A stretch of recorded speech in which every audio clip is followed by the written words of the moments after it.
to the Breeders' Cup. I've gone to the Triple Crown over a dozen times. Yeah. So I've been everywhere. I've been to every racetrack in the country. You're an inveterate gambler. God bless you. Not only have I been to every track in the country, I've been to Vinton, Louisiana. Oh, Delta Downs. Delta Downs now. Delta Downs. There's a huge race there this weekend, and I wanted to, because you're here tonight, and Yep. I may not see you, Uh-oh. because I have gambling interests in this. Yes. And I want my audience to know that it's important to, if you have action, that you know, formidable action, like a good track record like Ron has at picking winners. Oh. That Me?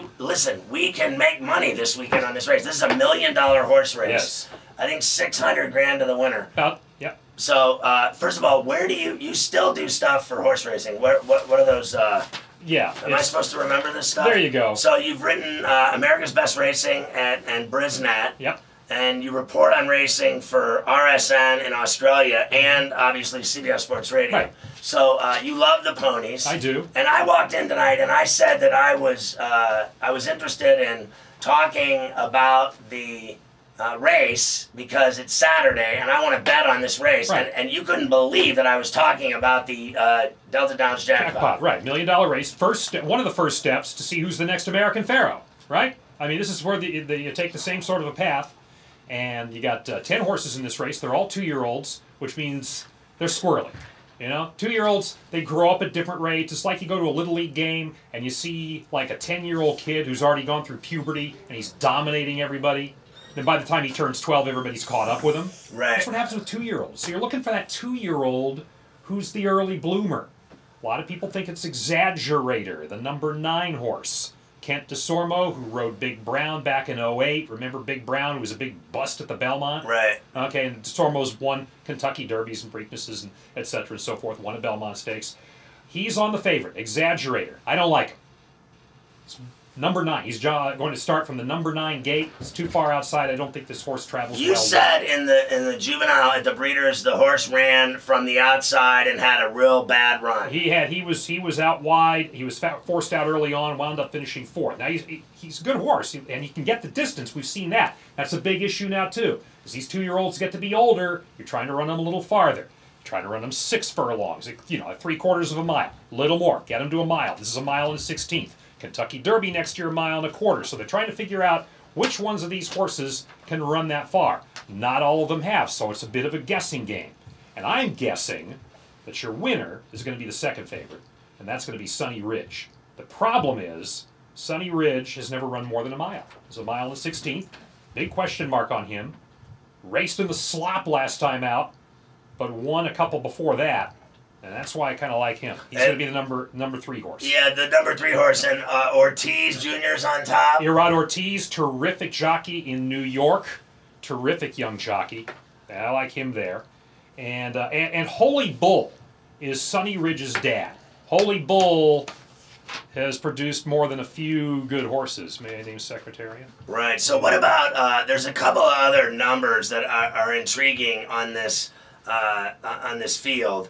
Like, Found Money at 6-1, Harlan Punch, Kevin Harlan Punch at 10-1. Oh, baby, what a play! Whitmore at 8-1, or Forvamo at 4-1. None of those intrigue you? Forvamo, I think, gets tired. I think Found Money gets tired. I don't know if they get the distance. You mentioned Harlan Punch. I kind of like Harlan Punch. You get a good price on him. I just don't know that he's of the class of the rest of these, but it's a question of whether he can get the distance, and I think maybe he could. And Gerard Melanson on top. Yep, and Tom Amos, pretty good trainer. And also this horse has run at Delta Downs, which is also a big thing. So, horses for courses, you've heard that saying, kind of like that. And finished second in the slop last time out at Delta Downs. A familiarity. I mean, it's like home court advantage, home field advantage in horse racing. Some horses like to be where they run well. It might happen again here. I kind of like the price on that one. Maybe he, finishes second or third and gets you a good. So Doug O'Neill's training Found Money. What do you think of that horse? Found Money, again, I think he gets tired. Doug O'Neill's better horse is a horse called Nyquist, who won the Breeders' Cup Juvenile.